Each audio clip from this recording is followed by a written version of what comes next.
Welcome to the Technosthetic Podcast. I'm your host, Eric, and this is Randy. Hello. Today, we're going to talk about stuff. Things. Hopefully things. Things. We're not really used to talking about things. It's been a while. Well, we talk about things regularly, but do we? Yeah, but the podcast, it's just been kind of like really like hard to get done. Like, I don't know. It's been hard to get the. We've just been really busy. So Me busy. More than you, but you know. It's just like when life happens, it's like, okay, well, the podcast unfortunately takes a hit. But there's been so much tech stuff that I've been like dying to talk about. There's a lot we need to talk about. Yeah, exactly. And I know that I want to talk about the 4090s because last time we did a podcast, it was like mid-October, and I listened to it because I wanted to know what the heck we talked about last. Right. And we were talking about like the 4090 launch. And and like since then, like we've both got 4090s. And I wasn't getting one, I think, on that podcast. No, you weren't getting I don't think so. I was out, dude. I was out. I remember specifically you were like, if I get the iPhone, I'm not getting the 4090. Correct. So what happened there? I got both. Yeah, I don't know, man. Did. Like I told you, it was like that weird just like happenstance where like I just so happened to get the notification on my phone that it was in stock. Right. And, after seeing the benchmarks and stuff, I was like, oh, well, maybe this boy is worth it after all. Right. And then I got the notification, right? And then I was like, I'm just going to add it to my cart. It's probably not going to go through, because like I've been following it a little bit. So, on Reddit and on like the hot stock forums and stuff, they've been saying that Best Buy has this thing, right, where like once you finally get through like the let's call it the first boss of the dungeon to buy a 4090, right, which is actually the card being in stock and pressing add to cart and that part functioning, then you get placed into this virtual queue, and then this is the second raid boss in which you have to get through, right. And then it seems like most people wipe on the third boss. The third boss is they have to verify that you're a human and not a bot by sending you a text message. So usually people would like enter the last 4 digits of their phone number on file, and then they would have to wait for like an MFA token to come to their phone via SMS. Right. And then they would have to put that code in to verify that they're not, a bot. Right. Well, apparently, a lot of people wiped on the third boss because they would enter their phone number, and then it would be on Best Buy's end to send out the verification token. Right. But I guess because so many people were doing it, like by the time the token actually came through, the cards were already gone. So most people wiped on the third boss. However, so I was on boss 2, I was waiting in line, and like it was taking long, like a real long time for it to go through. I'm like, it's not going to happen, but at least I tried, so I could say I could say I made an attempt. There was an attempt. So I got to I downed boss 2 and I got to boss 3, right? And I entered the last 4 of my phone number, and as soon as I pressed like submit my phone number, I immediately got a text message. Like I one shot boss 3, 100%, just 100 to 0 dead. Oh my boss God. 3. That's and wild. then I entered the code, and then boss 4, which is the page reloading with the card in your cart, was also instant. Wow. And then I just pressed checkout with Apple Pay on my iPad, and it went through. That's I was amazing. like, oh, that was actually kind of easy. Nice. So somehow you were on the iPad then. I was. Nice. I was. Yeah. I didn't know there was like Apple Pay for like Best Buy. There is Apple Pay for Best Buy. That's pretty simple. Which based off of what I've read, people who use Apple Pay have an advantage. Oh my gosh. Keep that in mind if you're looking to get one. I can only verify by the fact that Apple Pay went through instantly for me. But people online have said that if you use like your Best Buy card or something, it's not nearly as fast because it uses Best Buy's processing or something like that, and like it's just not as fast. Their jank processing. So yeah. So so I guess I got pretty lucky. And not only that, and I'm personally jealous because you got a Founders Edition card. I did get a Founders Edition, dude. Yeah. That is wild. And any other generation, I wouldn't be really jealous because, the other cards, typically partner cards are better. than the right. You FE. typically, yeah, exactly. Like historically, typically you would assume that one could extrapolate that would be the case. Yeah, but this generation's like a whole nother story, and it kind of explains why EVGA dipped. It is. You know, do you want to talk about that for a little bit in case people don't know like what exactly went down there? You can go ahead and just summarize it. Yeah, so I guess the too long didn't read, and like a lot of this is speculation, but like there's enough anecdotal evidence to kind of confirm the hypothesis, if you will. So essentially, what's going on is NVIDIA kind of kept their cards close to their chest when they were dealing with what level of silicon they would be sending third-party manufacturers, and also what like board parameters for AIB partners, like basically the specifications for the boards that they make, right? Because like for those of you who don't know, like Asus, EVGA, Gigabyte, Zotac, all of these companies, PNY, I'm probably missing some, but anyway, all of these companies just build the AIB, which stands for add-in board, and that's essentially the VRM, the memory modules, the power delivery systems, like the actual cabling that they use, what ports they have, the BIOS for the card, all of these things, the cooler, all of these things are designed by your AIB. And then NVIDIA sells them the silicon, and then they solder the actual GPU die onto the board. Well, NVIDIA, kept it very close to their chest about, like silicon grade and silicon quality and things of that nature, because I think it's my understanding, and like you can quote me if I'm wrong on this, but the closer you are to the center of the die, the better theoretical chance you have of getting like a really good piece of silicon.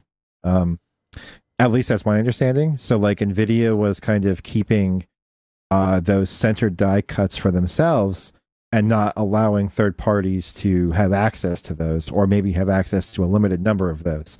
So you would have companies like EVGA and Asus who would make their top of the line cards, like in EVGA's case, it's the Kingpin, and they would not give them access to quote unquote the best bin silicon pieces for their highest end cards.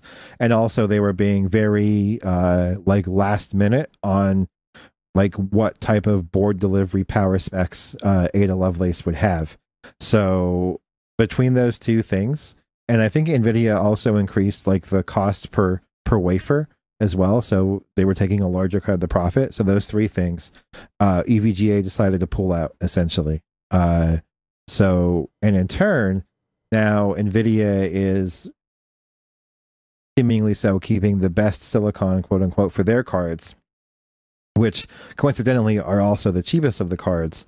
And they're kind of like almost, I guess you could say in a way, like cutting out the competition or cutting out the AIB partners, which is a strange thing because they sell the same product. So they are customers of NVIDIA. But the big rumor mill now is that NVIDIA wants to just go direct to consumer and not use AIB partners. And just like if you wanted to buy an NVIDIA card, you would buy it directly from NVIDIA, and there wouldn't be like an Asus version or a Galax version or a Gigabyte version. Now that part's just a rumor, and that could be still, 2, 3, 4, 5 years away. But all of the decisions they're making are pointing in that direction.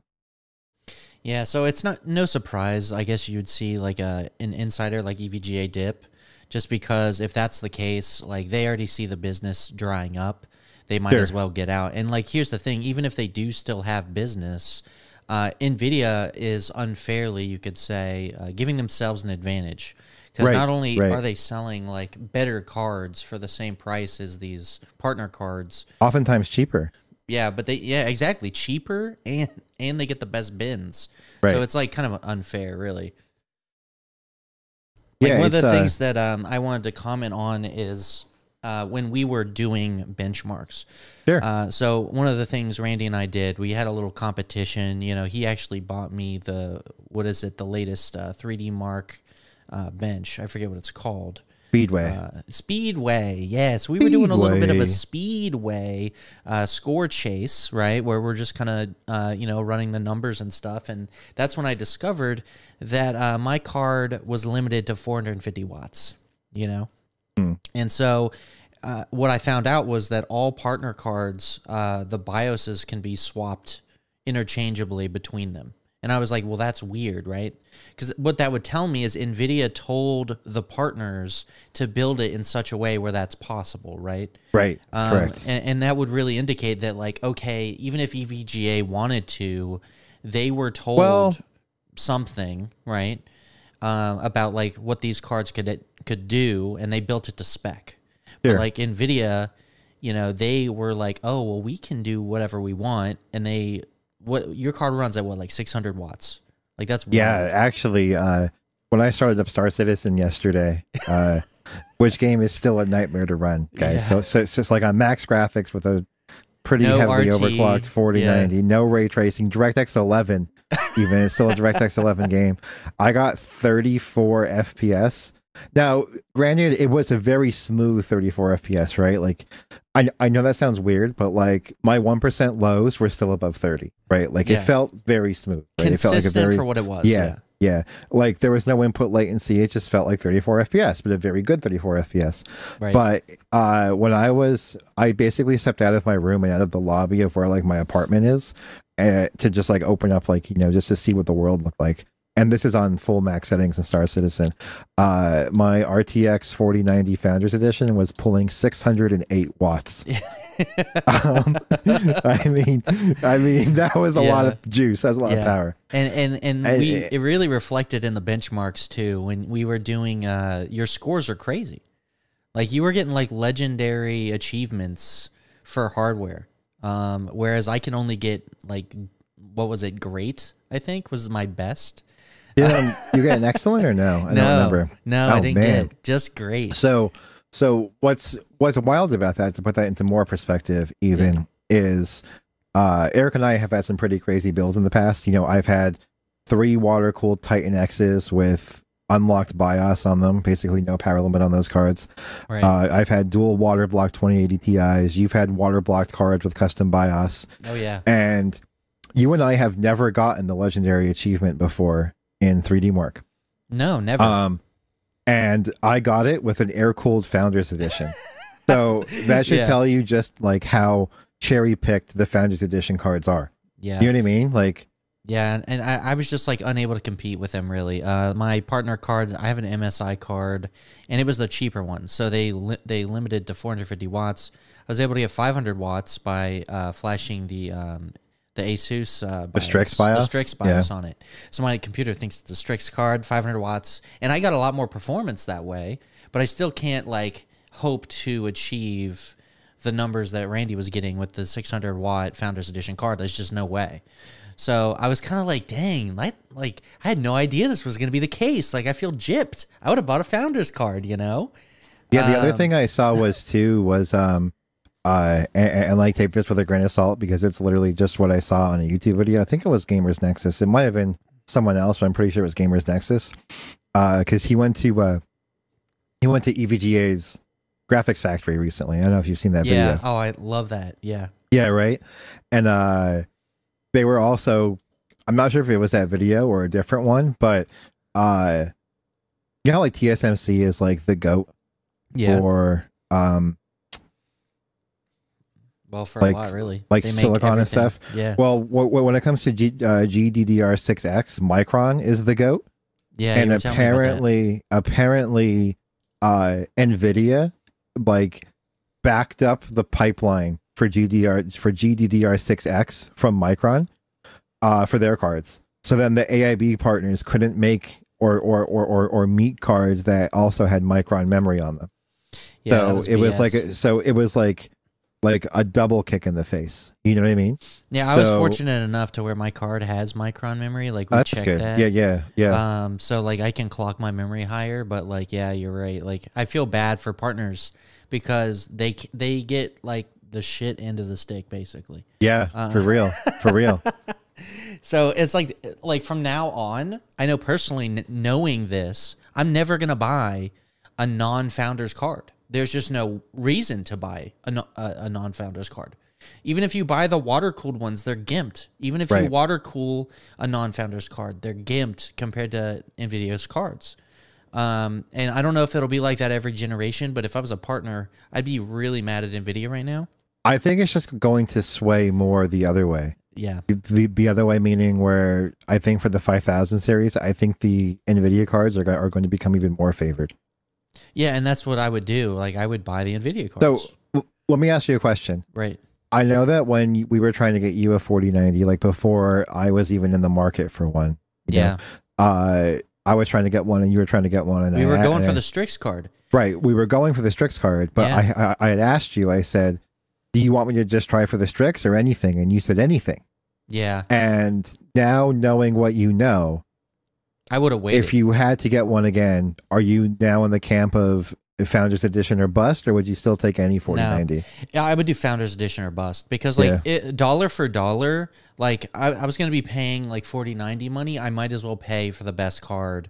And it's the cheapest card. It's the cheapest. It's literally the best, like, significantly. Getting 100 more watts than the competition, plus the cooler's actually really good. It's sexy.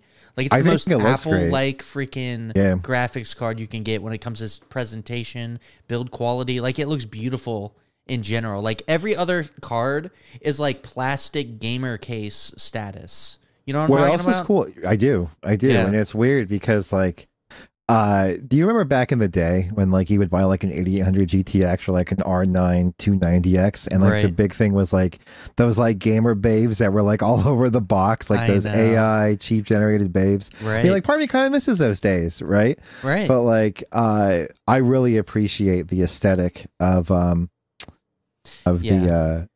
the Founders Edition 4090, and there's an added benefit to it as well. I mean, like, the cooler is designed for 600 watts.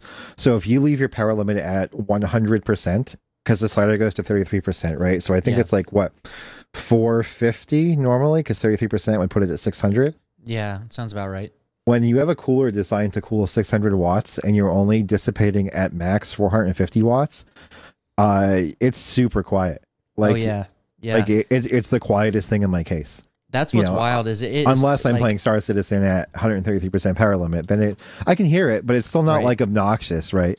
The other good thing that I will say is I have literally zero coil whine, which is like the first card I've ever had that had no coil whine. Like the 3090 Strix I had is pretty quiet, but if I got like next to it or like I didn't have anything else going on in my room, I could hear it a little bit. Yeah. This has zero coil whine. Nothing. That's great because, like, one of the things about AMD cards right now, like, they have serious coil whine. Like the new, did you hear those, dude? They're insane.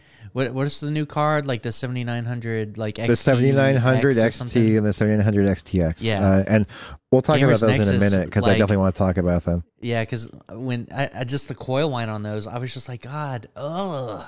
It's rough, man. That sucks. It's rugged for sure. Yeah, I hate like a loud computer if I can help it. Like, I just, you know, because my 4090, I don't think I've really mentioned it on the podcast, but my HDMI failed on it. Oh, yeah, that's right. We should talk about that. Yeah, so basically I had a, you know, I bought a longer HDMI cable. My computer's in a server rack, basically. And it's kind of far away from my monitor, or my TV, rather. And I need HDMI 2.1. So I had a short cable before because I really need, like, a good cable. And to get one at, like, a certain length, I remember I was talking to you, and, like, the standard wants you to have a pretty short cable. Right. Like, by standard. But I was like, no, I need a longer one. So I bought like 3 different longer ones. And I was like, one of these has to work. Other people were saying they could get 4K 120 to work and stuff. And I was like, okay, good. So I bought a longer one, plugged it in, and then nothing was coming out. I was like, what's going on? Like, I plugged it into a 4090. I couldn't get a display. I put the old cable in, couldn't get any HDMI out. I tried a bunch of different displays. I tried it in 2 different machines. And it just didn't work. So I had to send it to MSI, and they, like, long story short, I got my card back, but it really sucked. Like, they kind of like, how was their process, bro? Really? Yeah. Well, yeah. So, you know, I emailed them, or I went to their support website, I put a ticket in. They emailed me and gave me the RMA stuff, you know, after I explained what happened. And then I shipped it to them, and I didn't hear anything for like almost 2 weeks. And I was like, what's going on? I know they received it because I did tracking. And, you know, I called them up because they left me a support number. And I was like, hey, where's my card? What's going on? They're like, oh, well, we haven't received it yet. And I'm like, yes, you have. Like, I have tracking that you did. They're like, we'll get back to you. And, you know, I went back and forth with them a couple other times. Like, I called back. I was like, where's my card? Like, They're like, they were like, oh, we got to put a ticket in with another department to find it. And I'm like, okay, whatever. I hate that, dude. Like when like companies mess up, like by sending you a defective product, and then they make it a hassle for you to fix their mistake. It's really annoying, man. Yeah, it is. No, if really you recall, like I remember back when EVGA had a problem where their cards were catching fire, and they have an awesome advanced RMA program. Like they will send you a new card, 2-day like shipping, right? Do they put a hold on your card? Do you remember? Yeah, they do. They do. But they'll send you a new card, and then you send your old card back when you receive the new card. That's what Apple does. Card. Yeah, and that's amazing, right? Because I was back at it, like, right away. And I was like, this is great, Just for context, when Kelly's iPad broke, she literally called up and they overnighted her one. That's amazing. At Apple's cost. I mean, they put a hold on her card. Yeah. But that's fine. And we called at like, I don't know, I want to say like 9 o'clock at night. Right. And she literally had it the next day from 9 o'clock at night. So like 9 o'clock at night, 9 p.m. problem was reported. You know, 15, 16 hours later, her new iPad was in her hands. That's awesome. What I mean? Yeah. That's really, really good. So that's the amazing customer service that I wanted. But like MSI just doesn't offer that, So I was like, this sucks, man. I miss EVGA already. Even though I talk about going to the Founders cards, I wonder what NVIDIA would do, right? Like they probably don't even have that amazing support. Well, that's a tough question to answer, but I can give a little bit of insight to that. So essentially what's going on with that is because they partner with Best Buy, I believe you have to go through Best Buy. Okay, yeah, good point. So Best Buy has pretty good return policies and stuff. But do they do exchanges or? I don't know how it works with those graphics cards, but I do know that you kind of have to work through Best Buy with it. Which, by the way, hard part is like the cards are just not available half the time. So sure, I don't know if they would like be able to give you that like instant swap ordeal just because the availability is so bad. My guess would be that NVIDIA probably has to have like a pile of cards, right? Like they have to. You know what I mean? That would be what you would think. Like they have just for RMA purposes. Yeah, they would have to. Yeah, that would be the way to do it. Yeah. So I would assume that like Best Buy would send it back to NVIDIA and then they would request one to the store. I mean, this is all conjecture here. I'm just taking a guess. You know what I mean? And then Best Buy would send one to the store for you and then you have to go pick it up. That would be my guess. Yeah. My best guess. I mean, it is what it is. But I will say that eventually MSI did send me the 4090 back and it works and it's good and I'm happy. Now, was it your same card? Did they repair it? Like I didn't check actually. No? I probably should have looked at the serial and stuff. Yeah, I was curious. I was curious. Yeah. Yeah, I don't know. I'm curious too. I did this thing where I had RMA'd a motherboard before and I made a little mark on it just to see if I would get the same board back and I did. Did you? Yeah. You did? Yeah. That's cool. That was Asus and I was like, "Oh, sweet." That's when I was on like the Extreme Edition board. I forget what it was called, but yeah. Speaking of their new Z790 Apex boards look insane. What board do I have? It's not an Apex board, is it? It's now, it's a nice board. I mean, to be fair, they're also no stranger to inflation. So like their Apex board is like the new 790 Apex board is like $900. Oh my god. But it's this like, board better be designed for like the most hardcore overclocking. Well, it's like the only board on the planet that can do DDR5 8400. So okay, which is kind of wild. To think about it. That is wild. Yeah.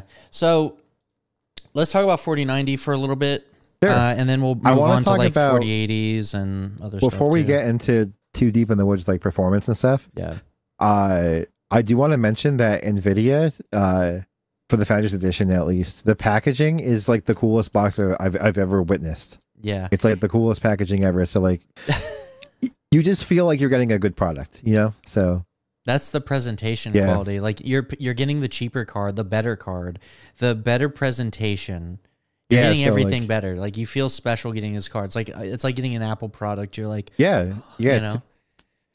To that point, they're pretty much winning on all fronts. They have the cheapest card, the best presentation, and the fastest card. Yeah. it looked like you were getting like a real professional product. It does. I mean, you're spending, how much big money. Yeah, you're spending big money. So like its lowest price was it $15.99? Because I think I paid $16.95 with tax. Yeah. So realistically, it's like you expect that level of presentation at that price, but you just don't get that with anyone else. No, you really don't. You really don't. It's like it's designed and it looks like it's for a professional rather than like a gamer. You know what I mean? The other neat thing is because like that, any of our viewers have seen a 4090 before.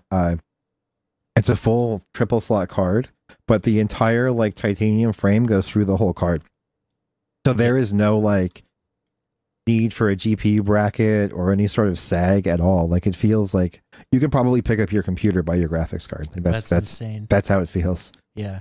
I mean, that's pretty cool, man. Like it's a really nice card. I gotta say, like just the build quality. I remember because I've had Founders cards before. I think that like starting with the 1080. The 1080 was a really nice card too, and then the 2080 was a nice card. I have a 780 that has like a nice metal, like like they're all blower style. Yeah, like that's when they started to make like the nice metal blowers and stuff, like real nice solid. I keep those around just because I like them. Yeah, they're gorgeous. Yeah. I remember the 1080 the 1080 pretty specifically because like the 1080 was a giant jump over the 980 first off, but secondly, it had like that polygonal design, and that design looks so cool to me. Oh yeah, dude. That was a good design. I think that generationally they've improved for their design, and they're really in a good spot right now. I really like the way that their new cards look. But let's move on from the aesthetics though real quick. So that's like half our name, dude. I think we're pretty happy with with the performance of the 4090s. Yes. Overall, yes. Yeah, so I know that we're happy with our purchase, even though it's expensive, but you feel like you get what you pay for in this case. Like I do. We have the use case to use these cards because we're at 4K 120 HDR 10-bit like panels. Like we need, I don't say need, but like we really have like the use case. Require the best you can give us. Yes. No, I'm just saying like it's like we have the hardware to take advantage of the power of the 4090. Like I was thinking like, why would you have like a 1440p monitor or equivalent and have like a 4090? I just don't, unless you're at 4K, I don't know why you'd want it. Or maybe I don't think RT. that this is a 1440p card unless you play like Portal RTX and like that's like your only game. Yeah. It's like honestly, like I don't want to say that because like there's some like, isn't there some like 1440p 240 hertz monitors? Like if you really want that. Okay, if you want like the crazy high refresh, I guess. But to me, there's just diminishing returns after like 144 hertz. There is like I've seen like really great high refresh monitors, and they are smoother, but like diminishing returns. Sure. So I mean, I guess if you're like really hardcore, like into competitive shooters, like then maybe you would be one to take advantage of it, but I just don't know who you are. Like, I don't know those people personally. I don't either. So like most gamers are going to be happy with like 144 hertz or 120 hertz or whatever, right? In fact, shit, if you're a console gamer, you're happy with 60. So true, yeah. Yeah. So I want to talk about the 4080, dude. I think it sucks. I think it sucks too, man. It sucks, dude. Like everyone's saying it's the classic upsell, like, and I totally get where they're coming from because it's just too expensive. Like performance is okay, but the price, it just feels like you're not getting a lot for your money. Well, like the whole argument was made that like it's the same size die, yet for some reason they're increasing the price by like 40-50% or something goofy like that. Yeah, it's pretty gross. Like the last 80 series card was like much cheaper. $799, wasn't it? Exactly. So it was just like, this is gross. Like you feel gross. Nobody's buying them, I guess. And I don't blame them, right? Right. I mean, that's why we were hoping for AMD to like make the 7900 XT and XTX like be a value card. But then they came out and it was like, okay, I'm underwhelmed. I mean, that whole card has a ton of problems, and like we can get into it in a little bit, but I think RDNA 3 and as a whole is completely flawed. Is it just the chiplet design? It's a bunch of things. I think it's a bunch of things. I think that the chiplet design is the main driving factor behind it. The chiplet design could have been good. It could have been good. It could have been good because, like, in theory, on paper, right? Like, this is what they were advertising. Hey, we can make cheaper cards because we're using older nodes on some of it. And then we can use, like, the newest nodes on just, you know, the most important pieces of the card, right? Yeah. And that sounds amazing. Like, you've sold me already. Like, that sounds really good. Yeah. But in practice, when your cards aren't cheaper, what? You know what I mean? Like, yeah, that's weird to me. Yeah, that's where they really flopped. Now, I know R&D and stuff for these cards. You know, obviously that's a part of the equation, right? Like, but like not like to where they should be. They should still have a value compared to like traditional, right? Compared to NVIDIA.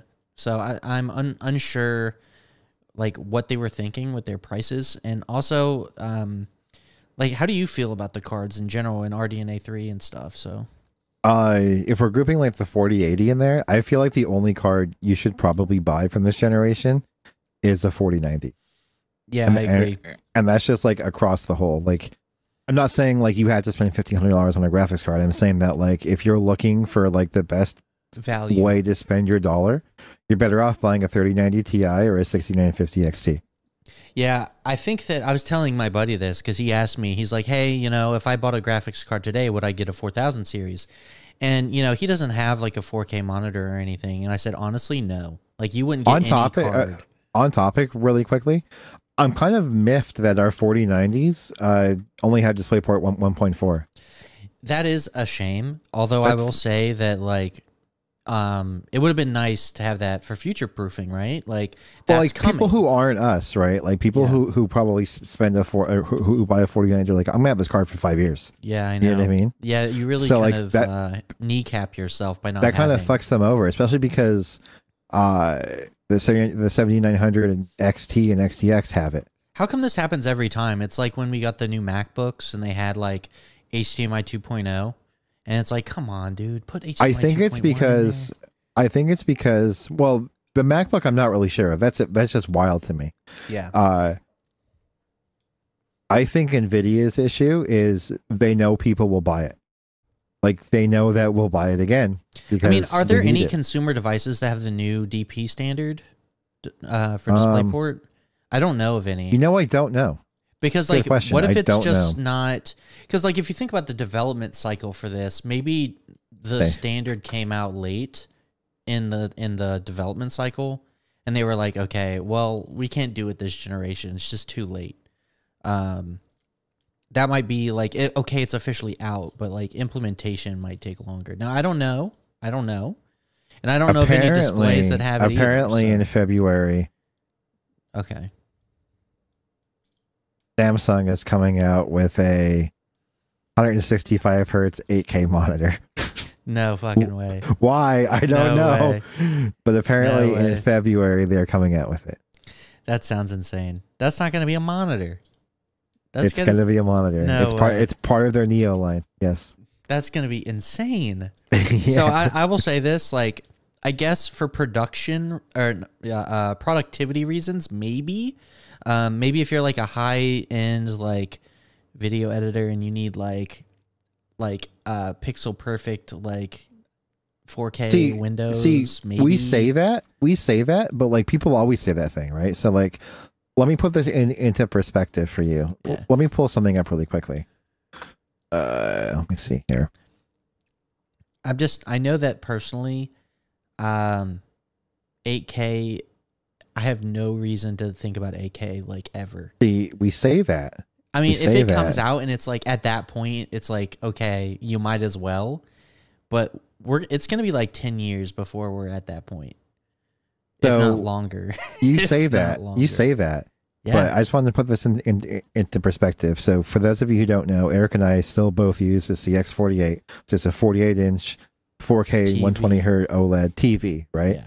Well, our PPI is only 92. It's small. It is. So if you put that into perspective, let's say that some of our viewers have a 27-inch 1440p monitor, which is kind of like standard. That's 110 ppi. Right. So saying there's no use case for 8K when you start to get into larger monitor sizes, I feel like there will probably be a noticeable difference. So if you game at a larger monitor size. Here's the question with PPI though: is distance away from the screen? Yeah, well, that's a factor that isn't really calculated within the spec, right? Like you got pixels per inch, sure, but like how far away are you going to be from the display? You know, that has that PPI, right? Till it's like at Apple's Retina standard. I'm about 30 inches from my TV right now. Yeah. And I could tell you I've seen crisper text before. When I'm in a game, I don't really notice it. But if I'm like browsing a website or something, I've seen crisper text before. You know what I mean? So like I could definitely see it in text. Yeah. So, you know, I agree. I think that there is room for improvement, right?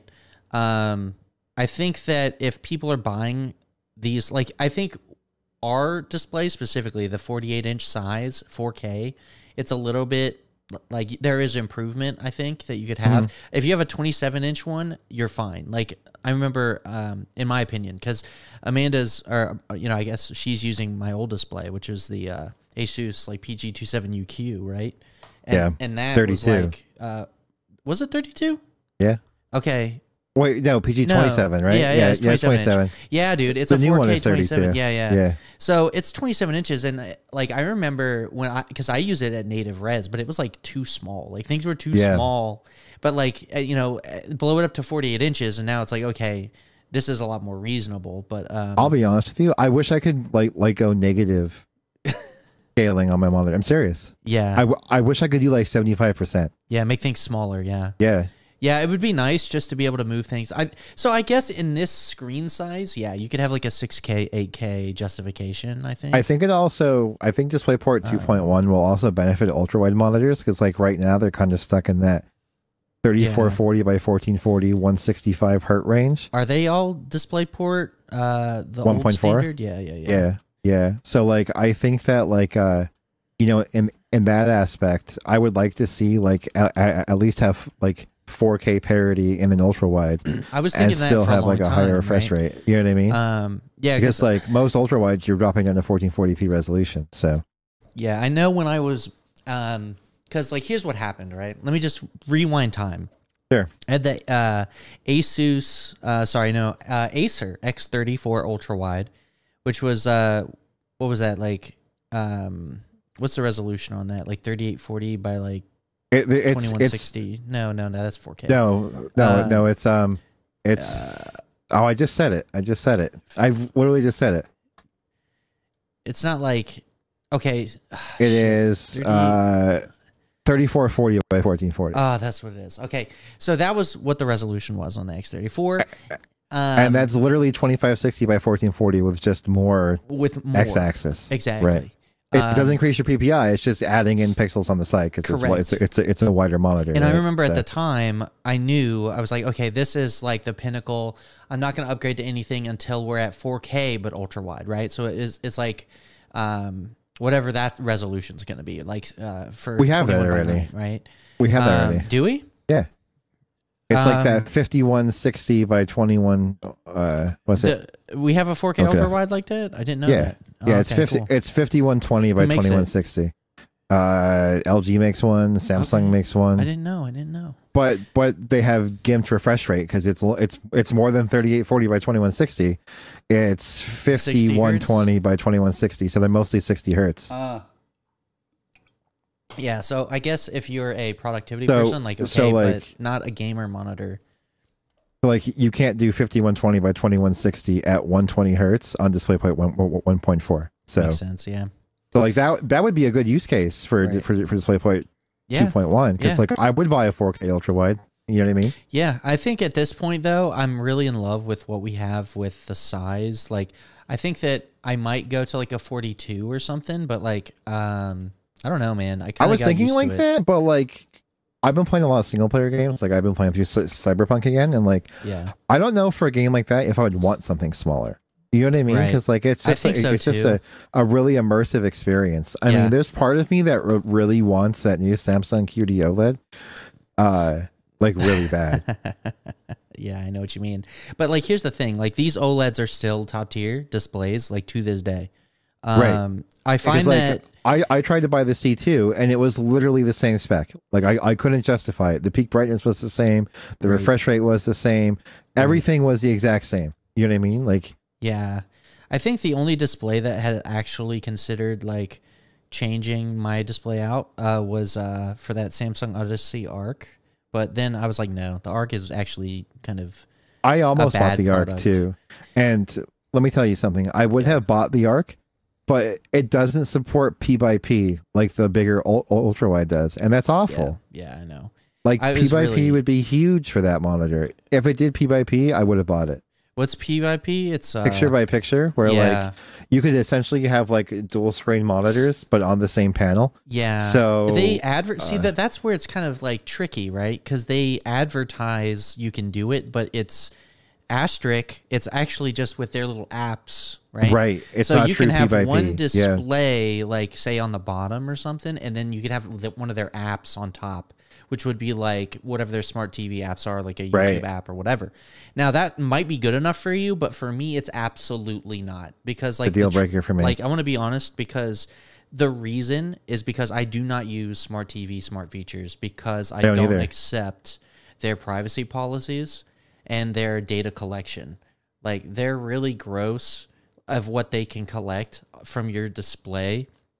And I'm like really kind of like, I don't know. I'm not comfortable with that. With you seeing what's on my display. I'm just not comfortable. Because there's been reports of like companies like being able to take like a screenshot of what's on your screen and capture it's insane. That. It's wild. Like I'm not interested in showing you that. At any point am I willing to give up that information. So to me, it's too creepy. The creepiness factor is too big. I don't use native smart TV features. I just don't even allow those things. So to me, it just gimps the Samsung display immediately because I'd never use those smart apps. So yeah, that was the one thing. Like if they could do multi like picture in picture, like you were saying. So here's the interesting part with that. Yeah. The 49-inch, like the big Neo QLED mini LED 49-inch, like the super wide boy. Yeah. That does that. Okay, yeah, but that's that super wide one, right? Right.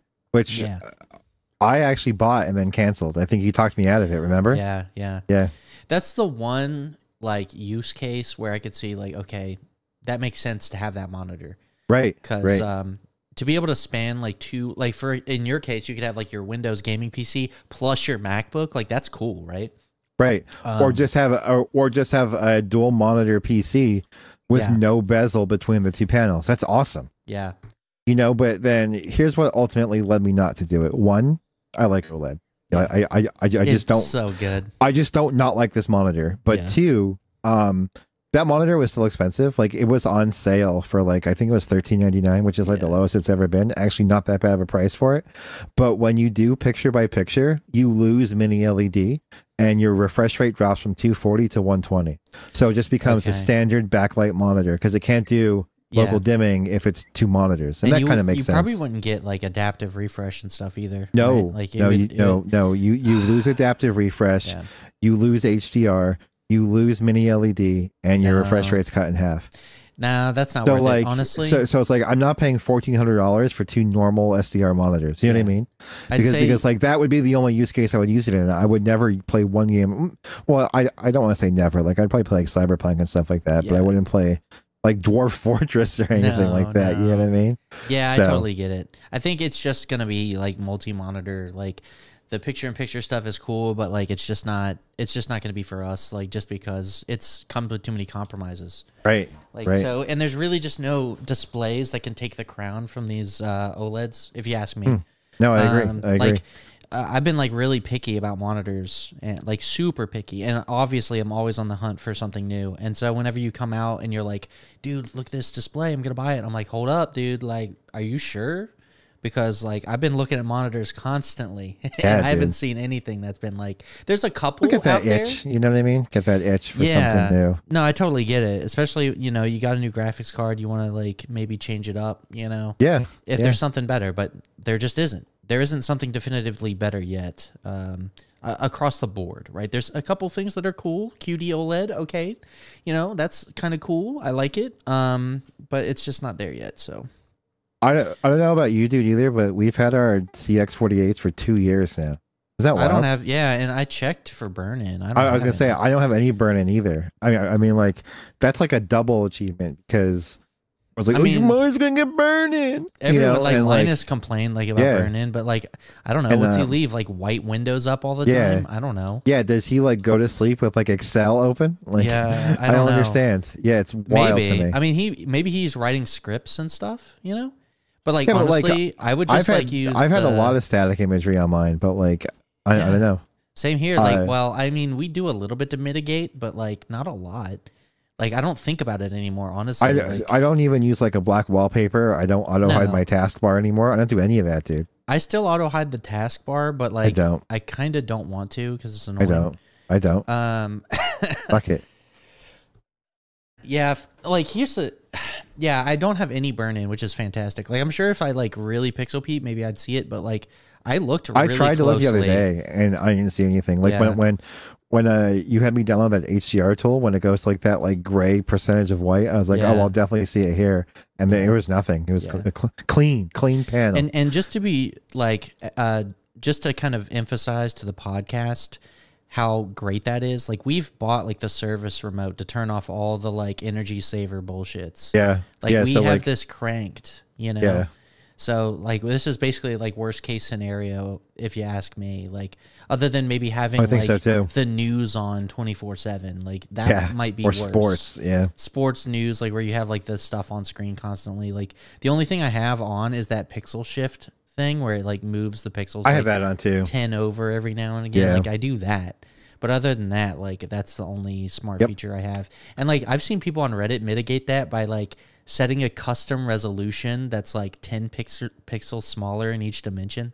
I don't even notice it, dude. It doesn't even bother me. It doesn't bother me. It like clips on the ends a little bit. Like I'm looking at the OBS logo and it's like half cut off. Like the little tiny icon in the corner. I'm like, whatever. Like I know it's there. I don't like I'm cool. Like whatever. That's not actual content, you know. Right. But anyway, I guess we got on a monitor rant a little bit. We did. So let's bring it back to the Radeon cards. Sure. What do you got to say about them, man? I'm just really confused by them because they use more power and perform worse. Well, we knew that they like if you use, I guess it makes sense, right? Like a little bit. If you use an older node, you're going to use more power. Right? So like it just kind of makes sense. Now, one of the things that you mentioned is that the way they're doing power is a little weird. It is really weird. And like people are still trying to figure it out. Yeah, sure. So like people are still trying to figure it out. So like we don't have all of like the cookies in the cookie jar yet. But essentially it has to do with, we believe, Infinity Fabric and how Infinity Fabric has to like maintain certain ratios with memory clock and things of that nature.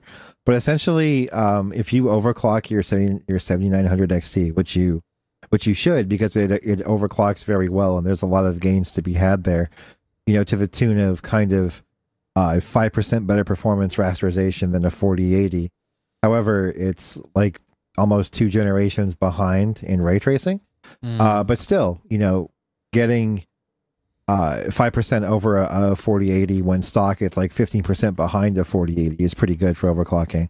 But the issue is that how the Radeon software works is it doesn't give you enough information or control over what your card is actually doing.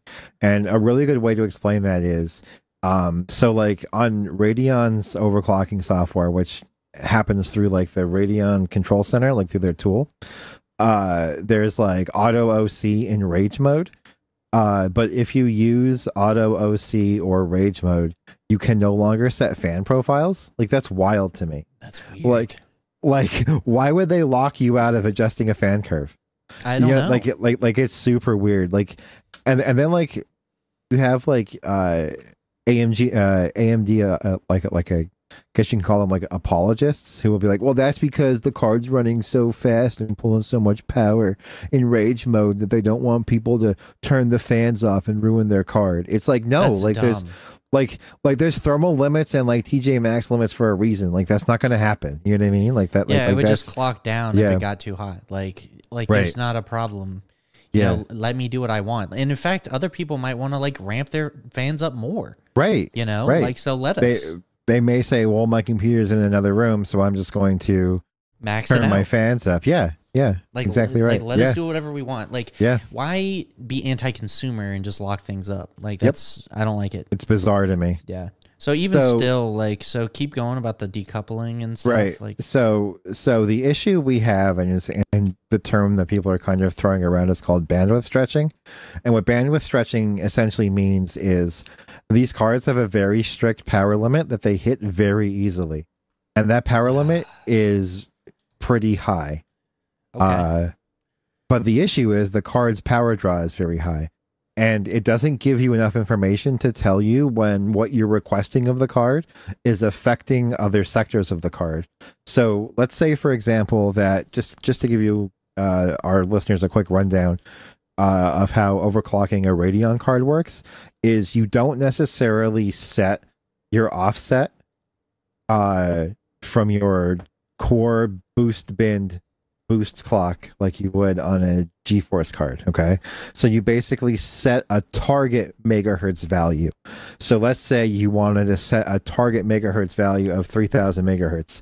You would literally dial in 3000 megahertz. You're not applying an offset to a boost bin value. You're setting a target megahertz value. Okay, right? Does that kind of make sense? It does. So let's say, and the problem with this is if you're just setting a target, the card is going to do whatever it can to try to reach that target within the realm of what it's capable of doing. And what that means is you can set 3000 megahertz target, you can set 3800 megahertz target. But it won't really crash, if that kind of makes sense. It'll just allocate power to try to make to try to get as close to possible to the target that you've set. So let's say that like you're overclocking your card, and you're like, oh, 2900 megahertz works great. Let's try 2950. So then you run another benchmark. 2950 works fine. Works amazing. Works great. You've gained 2 or 3 FPS in Port Royal, and you're like, oh, this is good. Let's try 3000 megahertz. Let's see what happens. Well, you see your card is passing at 3000 megahertz. It shows your clock being stable at 3000 megahertz. But what it's not telling you is it drops your VRAM clocks to like half, like down to like 1950 or 1200 megahertz instead of being at their full speed. So you're running it at 3000 megahertz. It's validating. It's passing at 3000 megahertz. It says it maintained 3000 megahertz, but your FPS and score is now like 30. And you're like, what's going on here? Yeah, that sounds wild. And no one's really sure exactly what's going on. If you expand GPU-Z, it'll show you like certain memory controllers that aren't, I think it's called like memory cycles or something. So if you exhibit this behavior in GPU-Z, a good 7900 XTX will have between like 29 and 32 memory cycles. But when you start to quote unquote bandwidth stretch, your memory cycles will drop into like the low teens. And that's what to look out for. And that's the only way of knowing if you're asking too much of your core clock, or alternatively asking too much of your memory clock, because if you ask too much of your memory clock, it'll do the same thing to your core clock. Yeah. And we don't know what's causing that. We don't know if it's how AMD designed their drivers to prevent crashes at all costs and make their drivers seem quote unquote more stable. Because if you remember, AMD drivers have like notoriously had the like connotation or like the namesake of being kind of shitty in comparison to NVIDIA drivers. So I don't know if this is their compensation for that. Being like, oh, our drivers never crash. You know what I mean? Yeah, or if this is like an actual like software oversight, or if this is something to do with Infinity Fabric, which is kind of what the leading cause is here is because if you ask too much of the CPU or in this case the GPU, like the actual GPU die, not the GPU card itself, like the actual processing unit, then maybe the memory controller that like the it's starved for power, maybe. Which is, you know, I mean, let's call a spade a spade. Infinity Fabric is basically L3 cache, right? So then you're asking too much of L3 cache, and then that doesn't have enough power or bandwidth because it's no longer in sync, you know, quote unquote, in sync with the memory frequencies, and that's causing the memory bandwidth to half. Like, there's a lot of unknowns going on here, but at the end of the day, you know, your one takeaway is you have to. If you end up getting an AMD card, it's not a bad card at all. Like, don't feel like you've purchased a shit product. It's a good card. You know, you just have to be mindful to work around its quirks and nuances if you're trying to get the performance out of it that you want to. And I know there are some people that are like, oh, well, I just buy my card and put it in my computer, and that's fine. You know, you can do that. You can certainly. And you'd be fine if you did. And you'd be fine if you did. Right. It's you'd when have no issues. Go and overclock, and you're like, why is it being weird? But the issue is, you know, like, especially with these 4000 series and the 7900 XT cards, it seems like they've left so much extra performance on the table that costs you no money. Right. You know what I mean? Like, there's no more cost to investment to get additional performance out of your card. So, right. It's something I would recommend doing, but just be mindful of that. And that's why overclocking is like so important this generation. Like, really, just because you can get so much more. And for free, basically. I mean, maybe for heat and noise, but whatever, for free, basically. Right. And but like it's really weird that you have to this quirk I haven't seen come up any time before to where you kind of starve your memory of maybe power if you give the die like a significant amount of it. Like, that's kind of to me that's a potential design oversight, but it could be a. No, it definitely is. Drivers, but I don't think so. To add really. to your hypothesis of it being a design oversight, the 7900 XT, a good majority of the cards, if not all of the cards, perform better with an undervolt, and that's because if you undervolt the card, it requires less wattage. Right. You power the card at that specific clock and memory frequencies, so you're freeing up precious wattage on the card to boost higher because you're requesting less overall voltage. So, I mean, that card runs like, at, I believe, like 1.1 volt, but like if you run the card at like 1060 or 1070, you'll see a sizable increase in your performance because it's stretching your available wattage pool. Yeah. It's a little bit different, but like it's kind of like that with CPU overclocking, at least on Intel's side. Mm-hmm.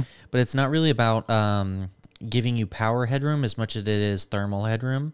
Sure. Because like if you can undervolt as much as possible and still have stable clocks, you need to do it. Because like I know specifically like with the 13900K or whatever, like holy crap, does it hit TDP instantly? If you're doing like a multi-core, at least. If you're doing a single core, it's not so bad. But well, that card has that processor, and the 12900K has a few issues with that too. Like the IHS is very uneven from factory, things like that. You know what I mean? So like, so like for our listeners who may or may not know, and this is true for graphics cards too. You may see something when you run benchmarks or in like a hardware monitor or something called TJ max. That's thermal junction max. And then certain things say like, we'll say hotspot. Junction and hotspot are the same thing. So junction is basically the hottest part of the card, and hotspot obviously is the hottest part of the card. And that's where your throttling and dialing back comes from. Not your package temp from your TJ max temp, which is your junction temperature, which is the hottest point of the card. Right. Yeah, so I don't know. I still think it's a blast to overclock. But yeah, it's really weird that there's these gotchas. Like, it seems like every generation there's a little bit of how it works is a little bit different, which is fine. But more to learn, I guess. But I do like at least overclocking the 4000 series GPUs from NVIDIA are okay. But I wouldn't want to be an AMD card owner and dealing with that overclocking mess. Yeah. But yeah, whatever. It's also worth noting that their 7900 XT, which is their big Navi, their big RDNA 3 die, is essentially 2 generations behind NVIDIA. How so, though? So because I guess because okay, like 2 generations in what way? Because process node wise, right? Like their smallest node, isn't it the same, or it's just they're technically a generation behind in performance. In performance, absolutely. And they're also a generation behind in efficiency.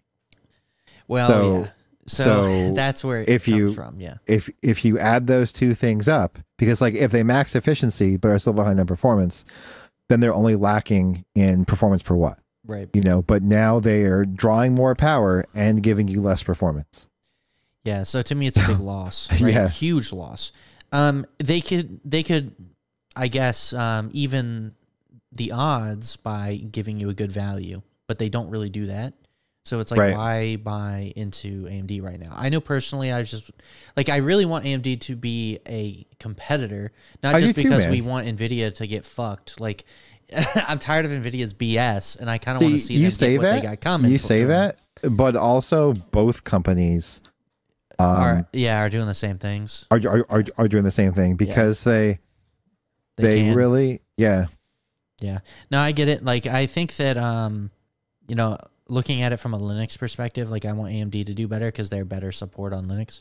They have open source drivers that are like good and stuff. Like, that's cool. But like, I don't know. I don't know. I just want to see better competition. It's going to be better in the space overall. But yeah, I'll still buy NVIDIA because they're the best cards and they're also the only ones doing RT reasonably. Like AMD, even the 7900 XTX is like not even an RT card. And like, can you imagine playing like Portal RTX on one of those? Like, you just wouldn't do it. So, right. And even though FSR 2.0 and stuff is like decent, it doesn't hold a candle to DLSS and stuff. So really, the technologies like NVIDIA has, the performance NVIDIA has, even if you got to pay for it, and that's really where we're gonna stay. But I think we ought to move on to another topic, dude. Sure. We've been talking GPUs for like an hour. Let's talk Let's talk about something else, dude. What you got? Dwarf Fortress? You love Dwarf Fortress. I love that game. You know what's funny is like we got like these 4090s and we're sitting here playing like Dwarf Fortress. Dude, shut up. So Dwarf Fortress, man, what do you think about it? Because like I've been playing the old ASCII art version. I haven't. Yeah. So have you like looked at it before? Like I have. Well, not prior to this. No. Like you didn't. You were like, no, that looks dumb. Like, what was have you heard about it before though? I've heard about it only through you. Like, like when you started to get me into Rim Job. Yeah. And you mentioned Dwarf Fortress. Like that's like the only knowledge I've had of it. Right. Got it. Yeah. So, okay. You went in as a brand new player and you love it. That's actually kind of a big deal. I do love it. That's a huge deal because it's a game that has like a steep learning curve. And I wasn't sure if like you would kind of give it the time to kind of go over that like hill, that hump. But like, what do you feel about it, man? Okay. So here's the deal. Okay. And like, this is an interesting deal, I think. Okay. This is like the deal of all trade deals. Okay. So I like it because it's dwarven themed. Does that kind of make sense? So it's the setting. Yeah, honestly. I mean, I like space too. Don't get me wrong. I like space too. Yeah. I just like dwarves better. I'm a sucker for the like medieval fantasy, like kind of Lord of the Rings. Same. Like that's why whenever you get like a Skyrim versus Fallout debate, like I'm always gonna side with like Elder Scrolls just because I prefer the setting. I do too. But I still like Fallout. You know what I mean? Like, yeah, so like, I do that's kind of like I'm a little bit of a tangent here. I also feel that way about Warhammer. Like, I love 40K. Like, don't get me wrong. Like, 40K is awesome. Yeah, right? it is. But like, if I had fantasy, to pick, if I had to pick something, well, fantasy's dead. Yeah. I don't know if you knew that, but it's Age of Sigmar now. Yeah. And like that's just because Games Workshop is a bunch of scummy people, but that's a tale for another day. Anyway, back to Dwarf Fortress. I just felt like I connected with it more, if that makes sense. Yeah. No, I totally get it. I like Dwarf Fortress more than RimWorld. I just couldn't enjoy it as easily as RimWorld until now. right? Now it's like, dang, like this is actually a playable game. Like I want to invest a lot of hours into learning like all about it. I just learned how to make soap today. my dwarves didn't have any soap, and I was like, I need to make it. Well, it's a whole process. So you have to burn wood to make ash, and then you have to take the ash and make like some kind of lye with like fat and ash combined or something. And then you use that lye or whatever to make soap. I don't know. It was like there's like a whole process. I have to play more of it because like I'm still very new to this, and like I'm probably more of a slow learner than you are with these games. And I think that's largely because I'm relatively new to colony simulators. Like outside of, you know, the little bit of Rim Job we played, this is my first colony simulator, you know, so like I'm still You're starting learning. With the best. I'm still learning a lot, like a whole bunch of things, and like I'm really into like the lore aspect of it, like and that actually helps me out because like I read like my little dwarf profiles and I learn what they want and what they like and stuff. Yeah. I'm trying to do that too. I love to like dive into the combat logs too and see what happened. Like I had one guy where he he literally he bit a goblin by the foot and then started wagging him around, like slinging him around. And so I named him like Foot Eater or some shit. Like I forget, it was some shit like that. But it was pretty funny. Foot Eater. Yeah. That's super cool. Like I changed his name. Like I have my all my dwarves, whenever they go into combat, whenever they do something cool, I'll change the name of the, like, not the name of the dwarf, but his job title or whatever. Like, you can put custom ones in. Really? Yeah, so, like, I had a dragon that came in, and the guy that killed the dragon, I named him, like, Dragon Slayer, you know? So, like, it's cool because, like, now in my little alerts, it'll say, like, Dragon Slayers in combat, or, like, Foot Eaters in combat. You know what I'm saying? Mm-hmm. Foot Eater, dude. Yeah. I don't know. I had a funny name for him, but yeah, it's just fun. Like I really like the level. I love the level of simulation with Dwarf Fortress. It's just so fun. It blows my mind. Yeah, the things that are happening, like it's just cool. I had a dwarf commit suicide by jumping off a high ledge. What? That was pretty dark. Yeah, that's wild. Yeah. I think he just kind of jumped. Dwarves get depressed and unhappy, and they will do that. Without beer. Yeah, well, even just more than that. Like they're happy if they have alcohol to drink. Obviously, that is the biggest thing. But there's other things in their lives they have needs for, and if you're not meeting those needs, they'll get depressed and unhappy. And that's just one of the outcomes that can happen with depressed dwarves. So it's a little dark, but that's what happens. So the simulation is that deep, you know? That's mind-blowing to me. Yeah, it is. It's crazy. I had I don't know what happened the other day, but I had a dwarf like catch on fire. And I don't know if he like set himself on fire out of depression or if like, yes, all of a sudden like one of my dwarves is on fire in the middle of my fort. And I'm like, what? Like, there's no reason you're on fire, but so I don't know what happened. And I looked at him and I'm like, how did you burst into flames? I don't know.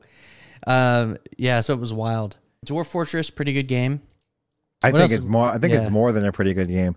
I kind of want you to like explain it a little bit better because like you're like the colonization king for those of you who may be listening and don't really know what this game is, you know? So. Yeah, so I guess I can kind of give you the overview. So in summary, it's a colony sim game. You embark, you basically generate a world from scratch. You say like, I want 150 years of world generated. And it generates a very complex and intricate world with like civilizations, monsters, creatures, weather, everything. And then once the simulation is done, you get to pick an embark location where you want to start a dwarf fortress. And then you pick a spot, and then you can start building your colony. You dig into the earth, and you build bedrooms for your dwarves. You build a tavern. You build dining halls. Eventually, your dwarves will want temples where they can worship their various deities. You'll even have guild halls for like the mining guild and like whatever. You'll build like all these different rooms. Eventually, you'll have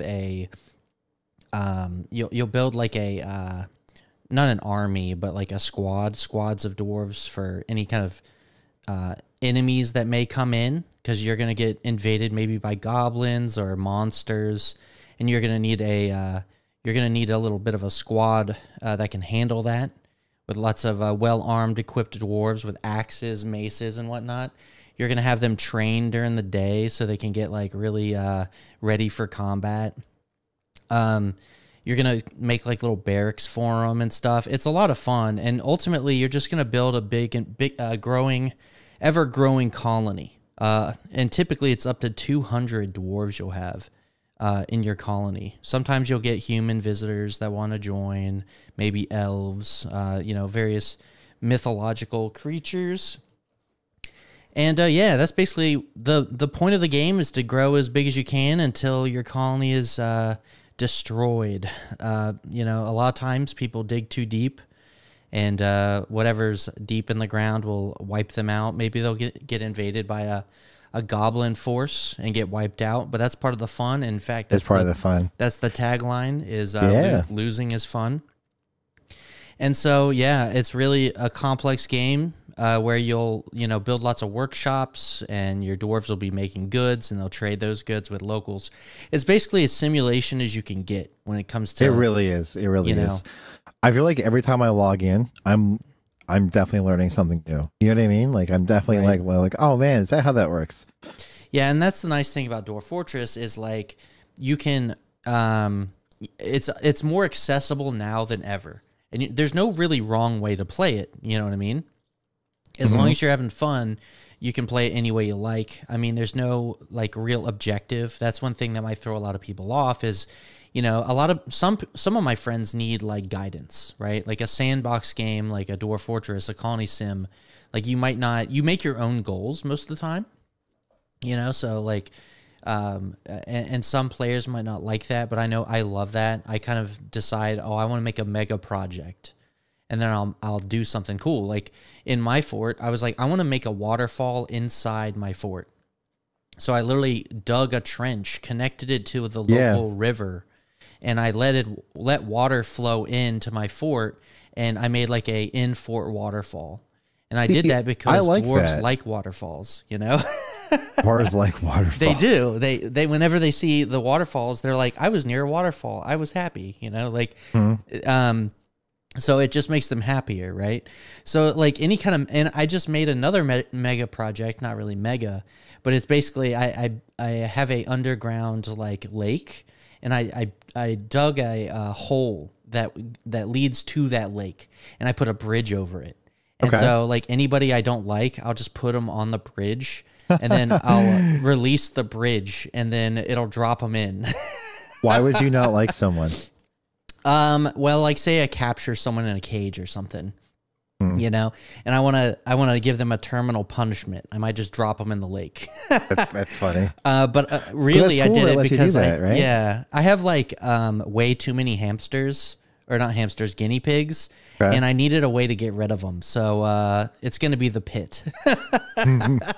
That's awesome, man. There's no reason to butcher them because they don't give you anything when you butcher something that small. So I was like, okay, well, I might as well just drop them in a pit. I'll put them in the pit. That's my current project. But yeah, it's a fun game, man. I love Dwarf Fortress. It's great. Yeah. And it's going to be even better when they add like adventure mode and stuff, which is a whole different way to play. I like Fortress mode, to be honest with you. I feel like there's still things that like I don't understand. Yeah. Like in my one game on my Steam Deck, I have to build a temple, and I'm not sure how to do that because like I got like an alert like they wanted a temple to like worship certain gods and stuff. Yeah. Yeah, I'm dealing with that too. Like my people are complaining about temples, guild halls, and then you're like, yeah, I'll do it, and then like you might forget about it, and then they get upset. Well, I'm just not sure how to do it, right? And that's like part of the fun to me is like, all right, so like I kind of have like some idea how to make a temple. Like I had to start off with like a town hall or something like that. But like I don't know how to convert it to a temple, and that's like part of the fun. You know what I mean? Yeah.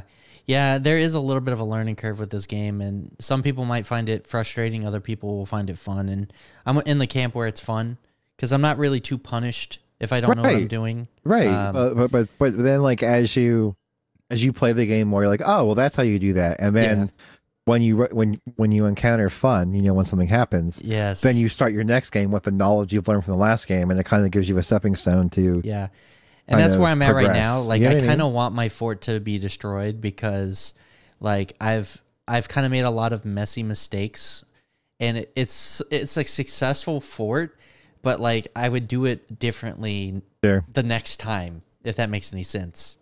So it would be nice to just see it like get wrecked. yeah. Man. Now I can I kind of understand that. I mean, like, I don't know if you're like me, but like I told you, I literally have different games on like my Steam Deck and stuff like that. So I have different fortresses going on all the time. Yeah.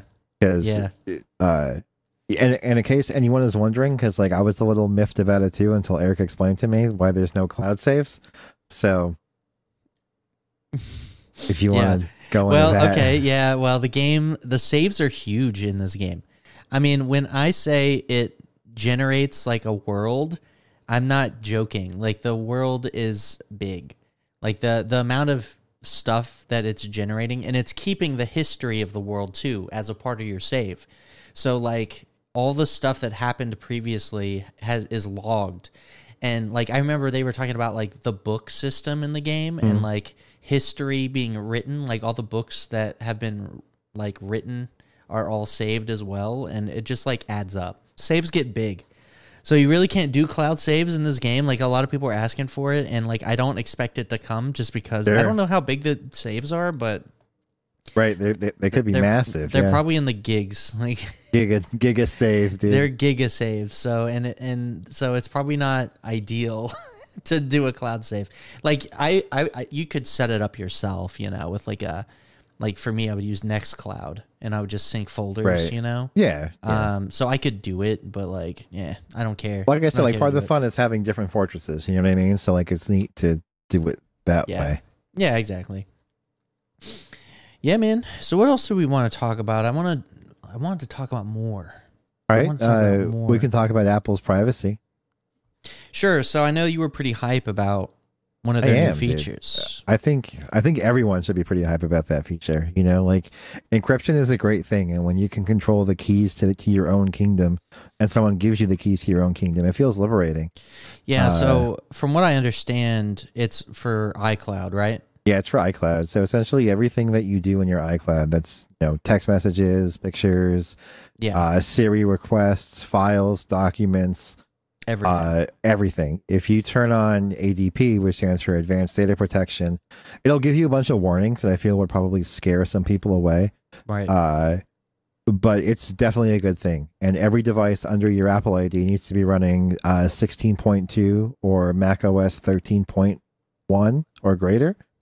And essentially what it does is it encrypts all of your iCloud stuff that I just mentioned, but then it gives you the keys to decrypt it, and then Apple doesn't have a copy of those keys essentially.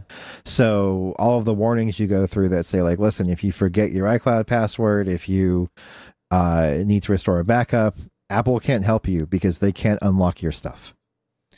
This is awesome. So keep your key in a safe place, and then they also let you, in addition to a key, set one person as your backup recovery method. So you can use, like your mother, your wife, someone who you would trust with your life, essentially. Yeah. No, I mean, I love that they do that. Like, I think end-to-end encryption is obviously a huge deal. I think a lot of people don't really understand why you'd want to do that, and this is even more than end-to-end, right? Sure. This is actually encrypting the data that is being saved in the cloud, so they can't access it, and that's the beauty of it, right? I was just thinking about this the other day. If you have like a Google Drive or like maybe what's Microsoft's OneDrive, right? If you have one of these and you store data on there, it's not necessarily encrypted on their servers, right? Like, they have access to everything. Exactly. Whereas in this method, anything that's uploaded to the Apple servers, they don't know what it is. Right. It's just data. It's just encrypted data, and they can't tell what it is. And that's the beauty of it. Like, they can't open it, they can't see it.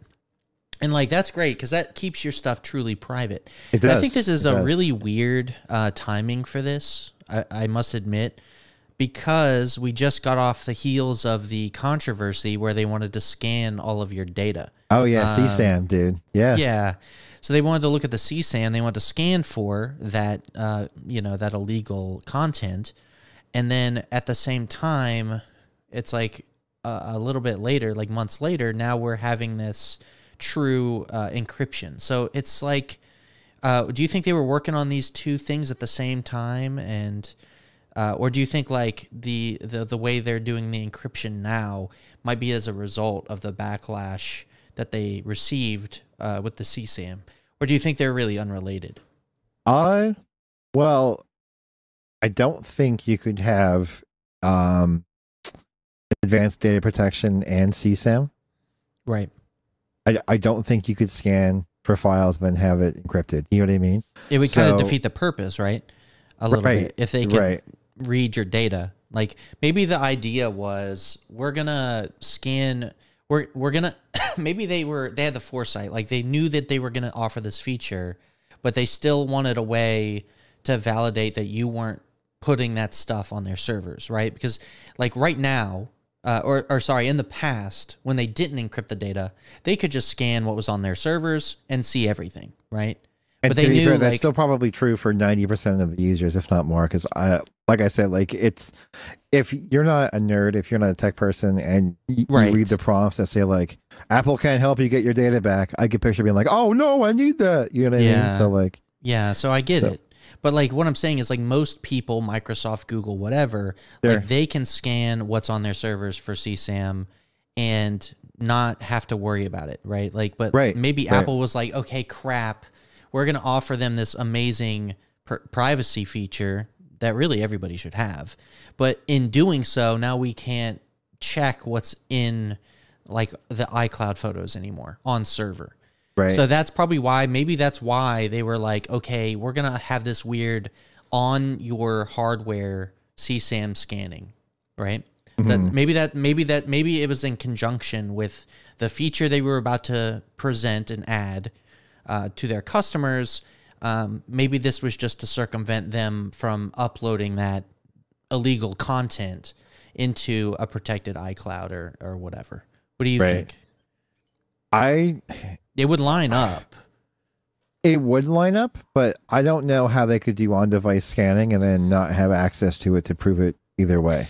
Well, so here's the thing. They would probably, if you're scanning on device, like it's not in your encrypted iCloud yet, right? So it's like like they would be able to run the scan on your hardware, right? Where the files are unlocked and available to be seen, right? I guess my argument is that creates a really, really awkward situation because like when you do CSAM scanning the way Apple wanted to do it, right? I mean, like people have already proven there to be false positives with that. So how would they, if you're scanning something, right, and your backup is encrypted, then are they going to say, oh, well, we've detected something, you have to unlock your phone and show it to us to prove your innocence? Like, I think that opens up a whole world of issues. Well, we already knew that this was a gray area topic, right? Because I know that one of the popular scenarios that I read about was somebody had sent pictures of their kid, like their private areas, to their doctor. Right. Because there was like a rash or something. And then what had happened, I think it was Google that detected it. And then they ended up like suspending their Google accounts. Yeah. And the reason that's kind of scary is there's really two ways to go about the CSAM thing. One of them is to use like a checksum based scan, where like see if it appears in other places. Is that correct. How that works? So like you would have a list of known checksums for CP, right? So like and what they would do is run it against yours, and if there's no match, question on that. Yeah.